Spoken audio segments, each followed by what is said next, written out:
Музика, пиење, јадење во чест на Свети Трифун, заштитникот на лозарите. Денеска во негова чест се крои лозјето за да има побогат род. Принцип на имитативна магија, значи со закројувањето посакуваме во следната година да имаме многу повеќе род и берекет, значи една убава символика со која луѓето прават обичаи во кои си посакуваат нешто убаво за годината која што им предстои. Луѓето празникот го доживуваат различно. Два празника во едно.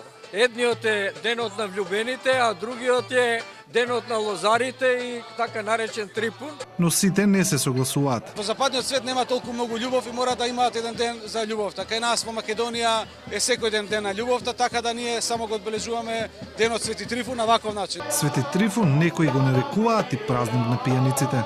Не, точно да го направија да биде празник на пијаниците, затоа што не им одговараш. Тоа е празник на заштитникот на лозијата. Празникот го славеше и бизнес заедницата.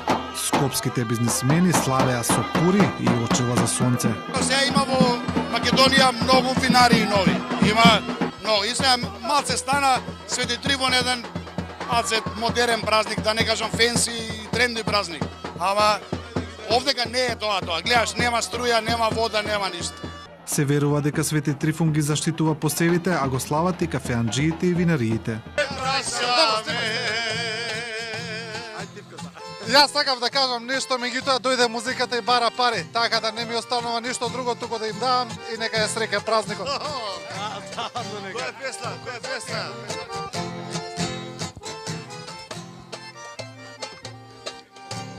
Вака да биде и другата година до следниот Свети Трифун.